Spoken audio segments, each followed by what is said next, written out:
درجائے شہادت کسی آسانی سے نہیں ان کو مل گیا، جو چند منٹ کا کھیل تھا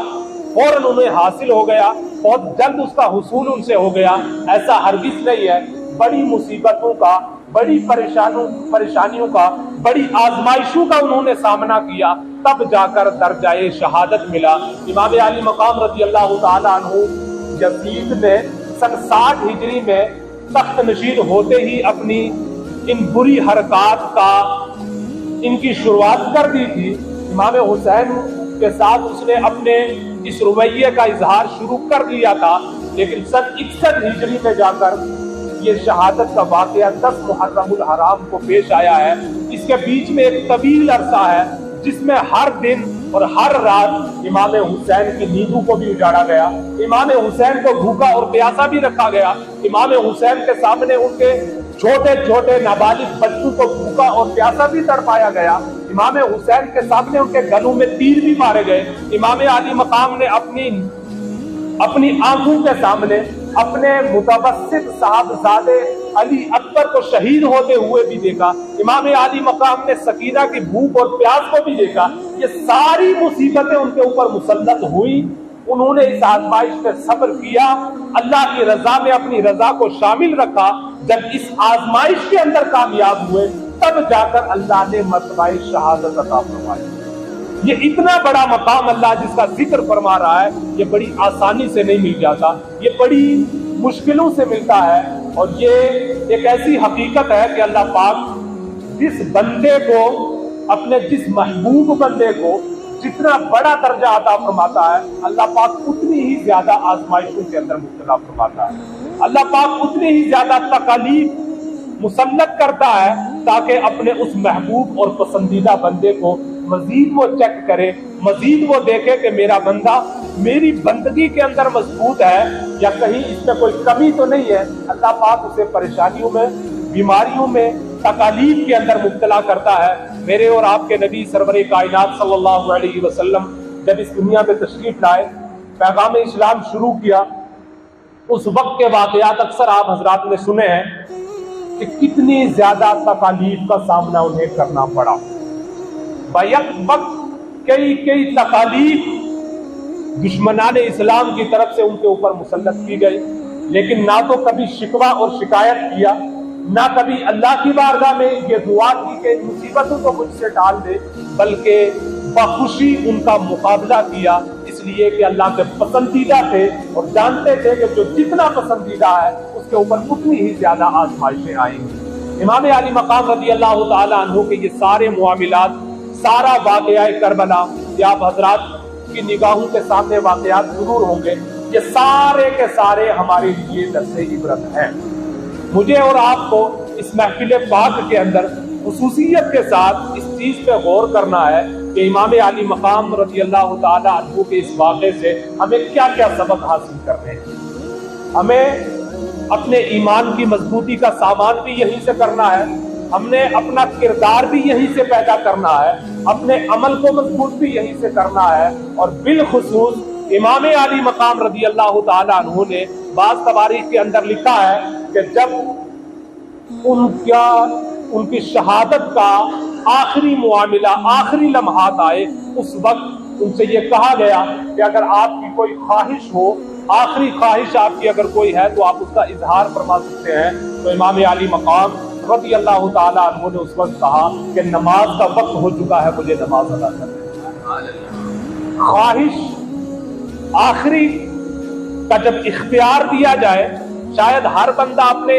اعتبار سے کچھ بھی اختیار کرنا چاہے، لیکن میرے اور آپ کے امام نے اختیار فرمایا تو یہ اختیار فرمایا کہ مجھے نماز پڑھنے دی جائے۔ میں اور آپ اگر امام حسین علی مقام رضی اللہ تعالیٰ عنہ کی اس پاک مجلس کے اندر حاضر آئے ہیں تو سب سے اول ان کی تعلیمات میں سے ہمیں یہ عہد کرنا چاہیے کہ امام علی مقام نے سجدے میں اپنا سر کٹا دیا۔ یہ ہمیں یہ بتا گیا کہ نماز اتنی اہم ہے، سر تو کٹ سکتا ہے لیکن سجدہ نہیں چھوٹنا چاہیے۔ ذرا سی اپنی مجبوریوں کو نہیں سامنے لانا چاہیے، میرے پاس وقت نہیں ہے، میرے پاس فرصت نہیں ہے، میرے ساتھ مصروفیت ہے، میرے ساتھ ایسے معاملات ہیں، ویسے معاملات ہیں۔ نماز اتنی اہم ہے،